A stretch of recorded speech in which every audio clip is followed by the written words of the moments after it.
ध्यानाभ्यास के लिए कृपया अपने नेत्रों को बंद कर लीजिए।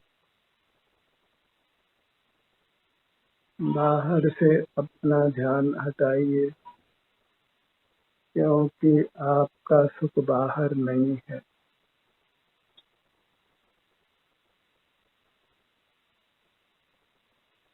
आपका सुख आप में ही है, आपके ही दिव्य शरीर में है।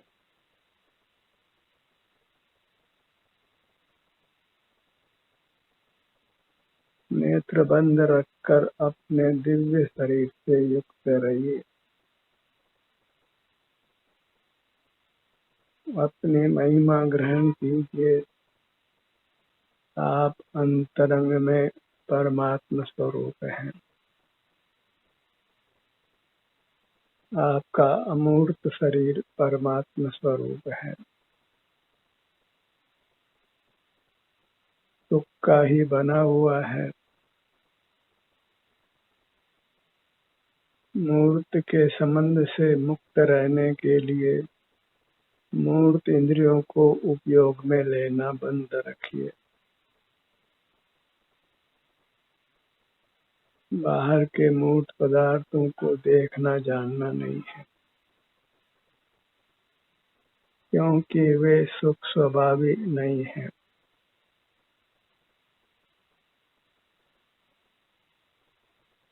हमको अपने ही परिणाम की प्राप्ति होती है, पर की प्राप्ति कदापि नहीं होती। पर पदार्थों को देखने जानने से ही उनको पाने का एक भ्रम होता है। जैसे दर्पण को प्रतिबिंबित पदार्थ मिलते नहीं है, ऐसे ही हमको ज्ञात मूर्त पदार्थ मिलते नहीं है।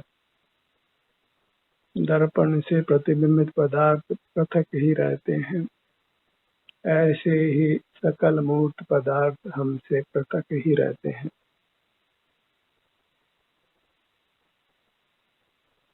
दर्पण में पदार्थों का होना वह एक भ्रम मात्र है।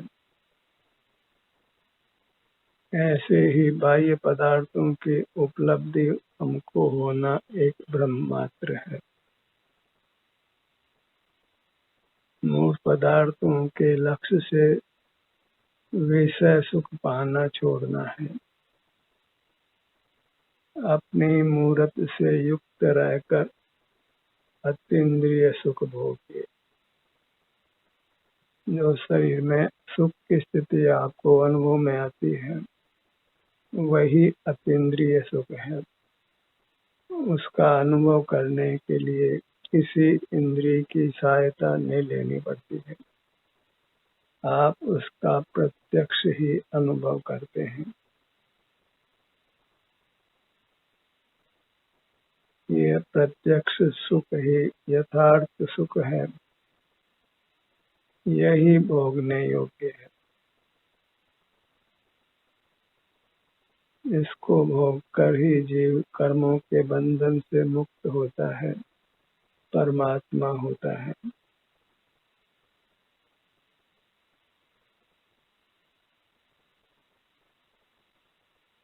बंद नेत्रों से हमें अपना अमूर्त शरीर ही अनुभव में आता है, इसलिए बंद नेत्रों से उसका अनुभव करते रहिए। अन्य कुछ भी नहीं करना है।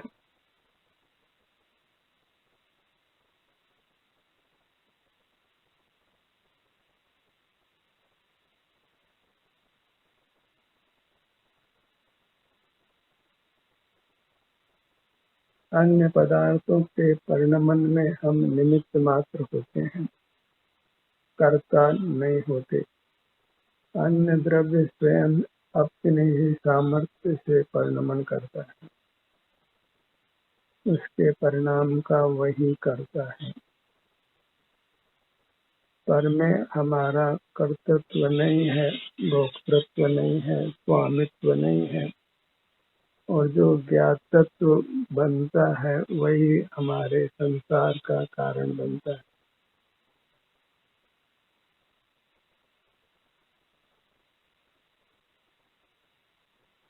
पर पदार्थों को जानना बंद रखिए और मोक्ष प्राप्त कर लीजिए।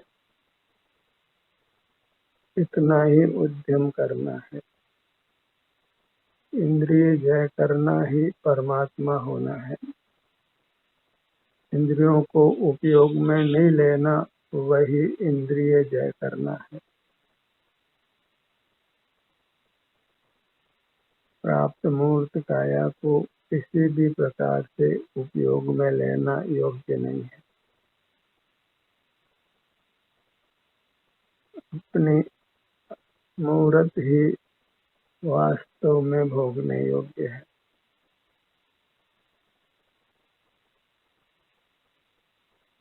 उसी के भोग से हम उत्तम सुख पाते हैं, परमात्मा पद पाते हैं। और अपनी वस्तु के भोग के लिए बस अपने सन्मुख आ जाना है। अंतर्दृष्टि कर हम अपनी मूर्त को पाते हैं, वही सुख को पाना है। क्योंकि अपनी मूर्त सुख ही है, सुख की ही बनी हुई है। अपनी मूर्त जितना ही लोक में सुख है,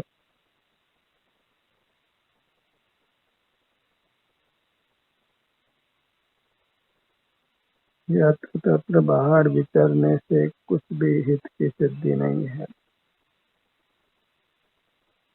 कुछ भी सुख की प्राप्ति नहीं है। बाहर की दुनिया के तमाशगीर नहीं बनिए। बाल बुद्धि जीव ही बाहर की दुनिया को देखना जानना चाहते हैं। युवा होकर वृद्ध होकर भी यदि हम बाहर की दुनिया को देखना जानना चाहते हैं तो बाल बुद्धि ही है। परिपक्वता हमको प्राप्त नहीं हुई। यही परिपक्व है जो बाहर की दुनिया को देखने जानने योग्य नहीं मानते हैं। जिनको बाहर की दुनिया को देखने जानने की आकांक्षा बिल्कुल नहीं है। इसके विपरीत वे अंतर्दृष्टि कर अपना अनुभव करके ही संतुष्ट रहते हैं, तृप्त रहते हैं।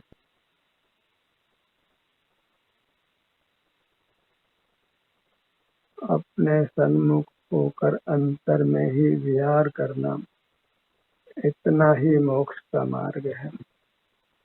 इससे अधिक मोक्ष मार्ग को फैलाना योग्य नहीं है।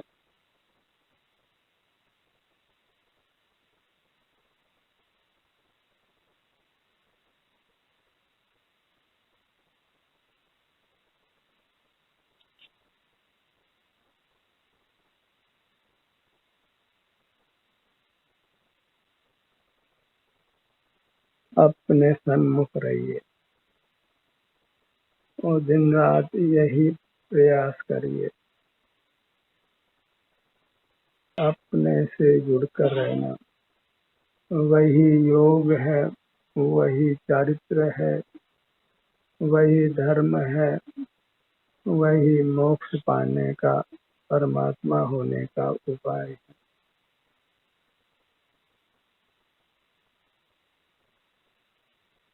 ये मनुष्य भाव पाकर भगवान बनने की ही आकांक्षा करिए। अपने सन्मुख रहकर भगवान होकर ही अनंत काल तक रहना है। मनुष्य नहीं रहना है। अपने अमूर्त स्वरूप को प्रकट कर भगवान बनकर ही अब शेष समय व्यतीत करना योग्य है। भूतकाल में भले ही हम संसारी रहे हों, अब परमात्मा होकर रहना है। परमात्मा होने में भले ही अभी कुछ समय लगे, पर रहना परमात्मा होकर ही है। परमात्मा पद को पाकर ही रहना है। अन्य कुछ पद पाना नहीं है।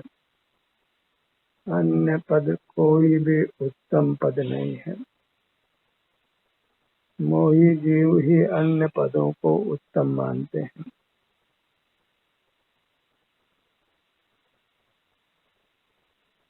जो अपने अमूर्त काया में स्थित हैं, कायस्थ हैं, ये ही परमात्मा है। और जो बहिर्मुख हैं वे परमात्मा नहीं है। जो जगत को देखते जानते हैं वे संसारी प्राणी हैं, परमात्मा नहीं है। परमात्मा केवल आनंद भोगी है, अपने आनंद को सतत भोगते हैं। उनके सर्वांग में उत्तम सुख का ही अनुभव होता है, क्योंकि उन्होंने अपने को मूर्त कर्मों से छुड़ा लिया है। अंतर्मुख होकर वे कर्म के बंधन से मुक्त हो गए हैं।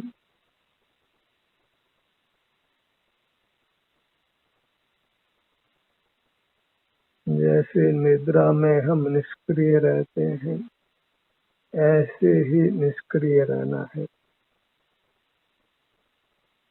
बस अंतर में अपने से जुड़कर रहना है। जैसे बेहोश व्यक्ति चुपचाप पड़ा रहता है, कुछ भी चेष्टा नहीं करता है, किसी प्रकार की भी जगत को देखता जानता भी नहीं है, ऐसे ही निश्चेष्ट होकर रहना है। एक मूर्छित व्यक्ति की भांति या एक शव की भांति,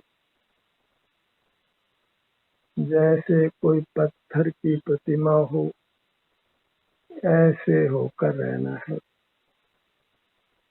अत्यंत निष्क्रिय रहना है।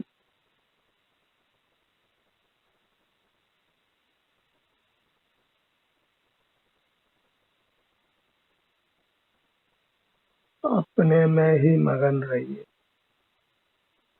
अकंप रहिए,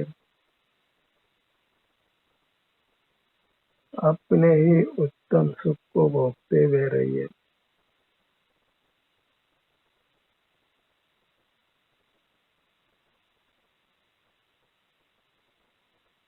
पूरा जीवन अपने संवेदन को ही समर्पित करिए।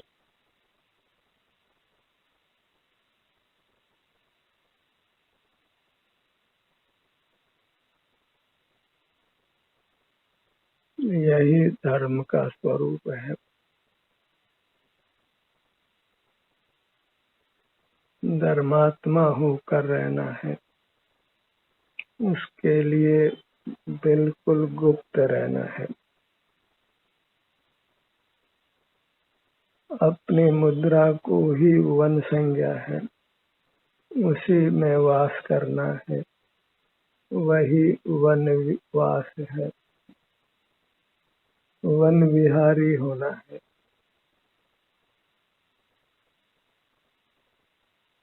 सिर से पैरों तक यही अपना उद्यान है, जिसमें हमको पीड़ा करना है।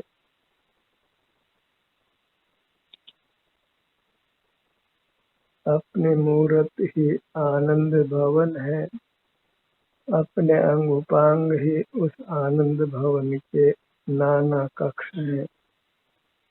इसी आनंद भवन में विचरण करना है।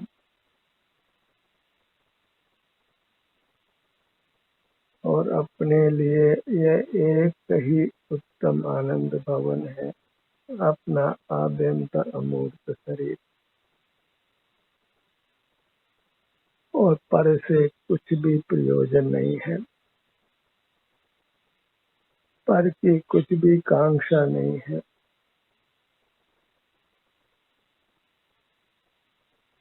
अपने रूप को ज्ञानाभ्यास के द्वारा शुद्ध प्रकट करना है, मूर्ख के बंधन से छुड़ाना है। भोजन पाने की आवश्यकता से मुक्त होना है।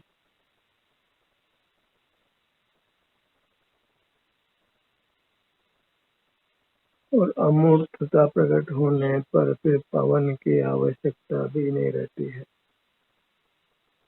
जहाँ मूर्त शरीर ही नहीं है वहाँ फिर पूर्ण निश्चेष्ट अवस्था है, परमात्म दशा है।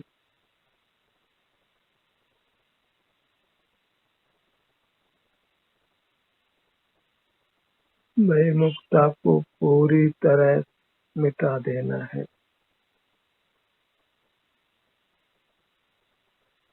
जैसे किसी वृक्ष को मूल से ही उखाड़ देते हैं तो फिर वह हरा भरा नहीं रहता।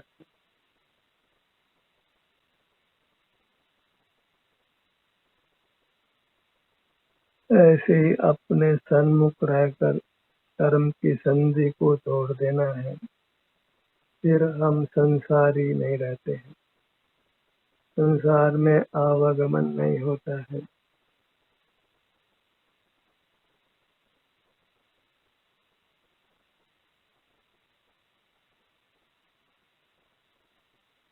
अपने ध्यान को अपने सिर के भाग पर लाइए।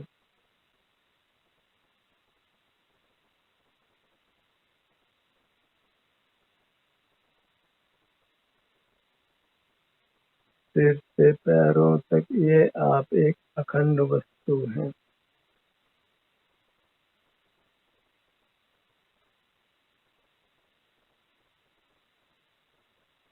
अंतरंग में समान सुख स्वरूप है।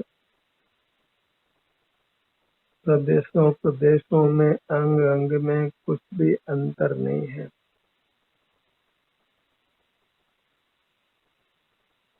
एक समान आनंद के भोजी रहना वही हमारा दिव्य स्वरूप है।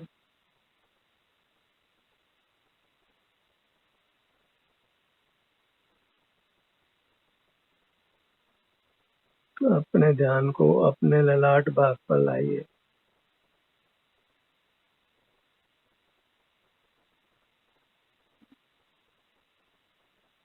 अंतर यात्रा करना ही तीर्थ यात्रा है।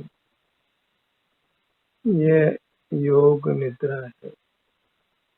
योगी इसी प्रकार निद्रा लेकर विश्राम करते हैं।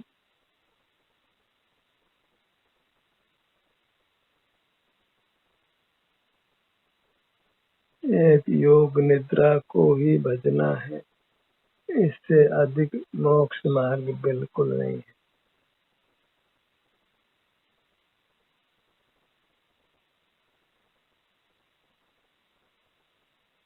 अंदर अनंत सुख का भंडार है।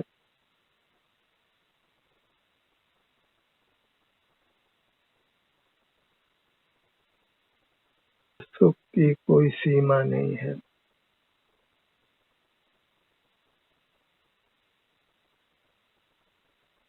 असीम में भी अनुभव गोचर होता है।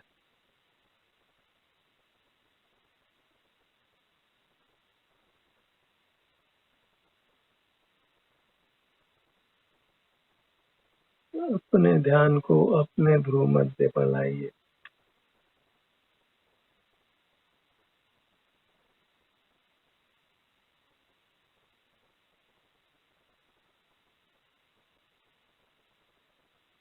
दोनों नेत्र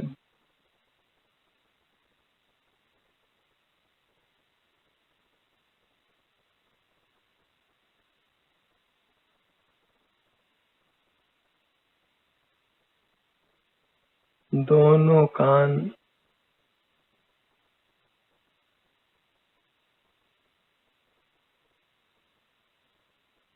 बायां कान दायां कान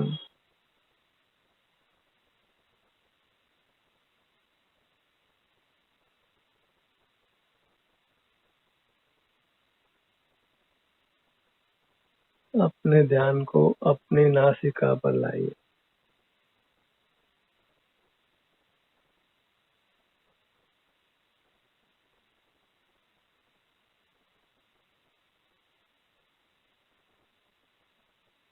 अंतर में ही विहार करने के लिए अपनी अमूर्त काया के विभिन्न भागों के बारी बारी से सन्मुख रहिए।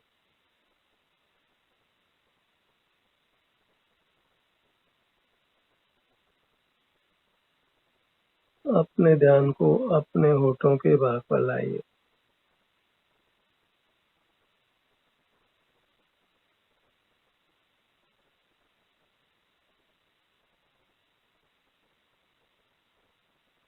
दोनों होठ मिले हुए।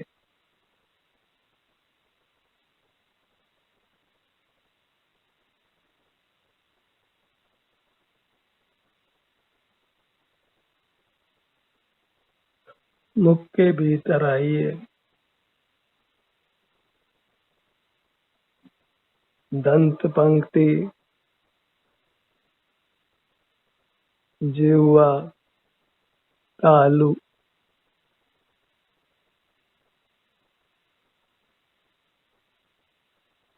ध्यान का ये दिव्य अनुष्ठान कुछ सीखने के लिए नहीं है, अपितु केवल अपने अनुभव के लिए है।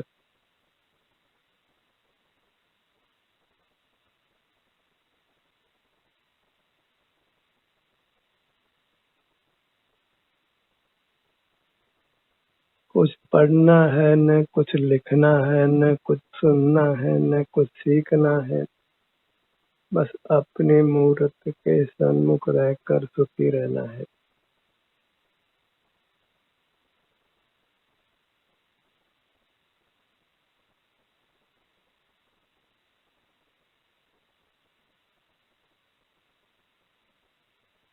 अपने ध्यान को अपने गर्दन के भाग पर लाइए।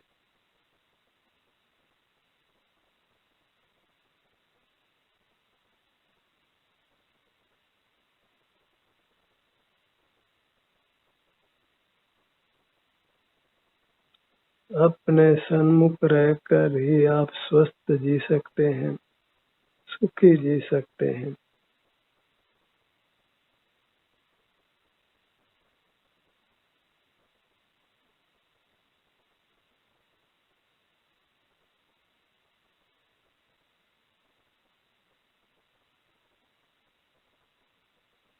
गर्दन का भाग, सीने का भाग,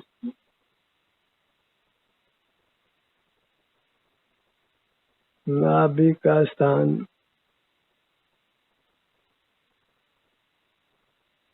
पेट के भाग में श्वसन क्रिया को अनुभव में लीजिए।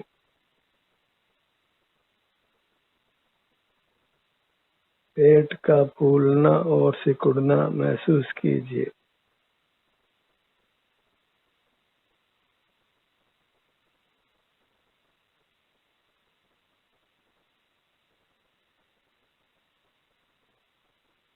पेट के फूलने और सिकुड़ने की क्रिया से जुड़कर सदा स्वस्थ रहिए।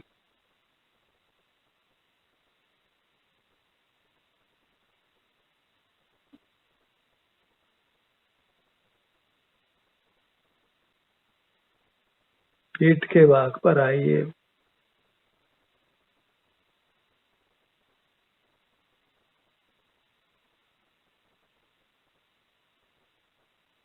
गर्दन के पिछले भाग से लेकर कमर के आखिर तक आइए।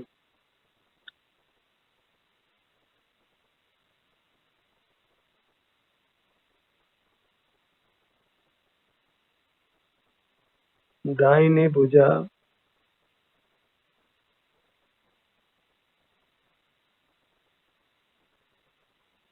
दाहिनी हथेली,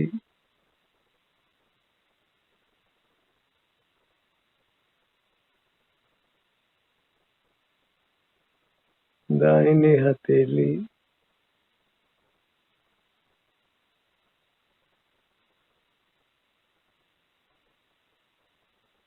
अपने ध्यान को अपनी बाईं भुजा पर लाइए।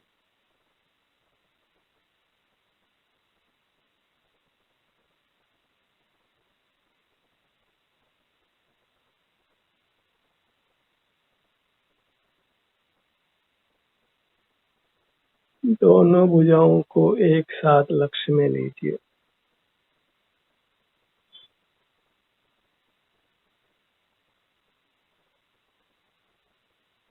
प्रमोद के साथ ये कार्य कीजिए, क्योंकि इसका फल परमात्मा पद की प्राप्ति है।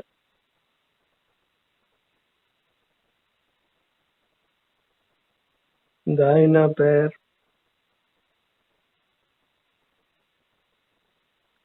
बायां पैर, दोनों पैर एक साथ।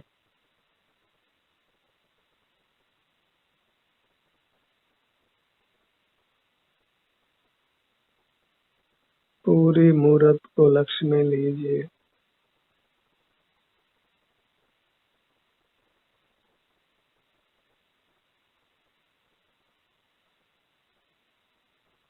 आप अंतरंग में स्वयं परमात्मा है।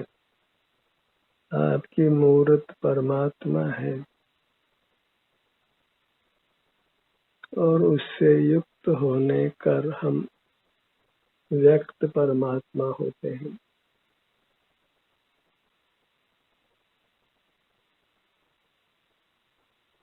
अपने मूर्त को मन ही मन प्रणाम करिए।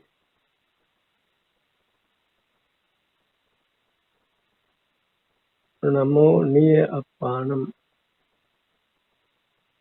नमो निय अपाणम, नमो निय अपाणम। माला फेरनी हो तो इसी नमस्कार मंत्र की माला फेरिए। अपने आत्मा को नमस्कार हो।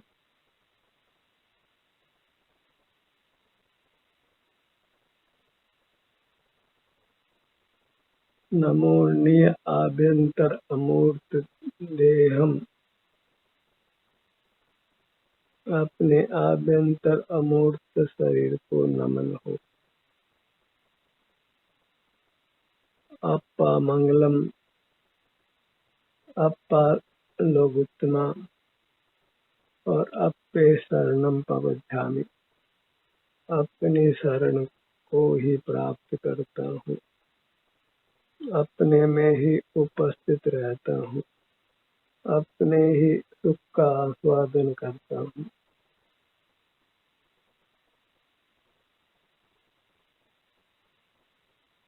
सारे जगत से मुझे कुछ भी प्रयोजन नहीं है, इसलिए मैं उसका त्याग करता हूँ, अपना ही ग्रहण करता हूँ। ज्ञान का सत्र यही समाप्त होता है। आपकी सहभागिता के लिए धन्यवाद।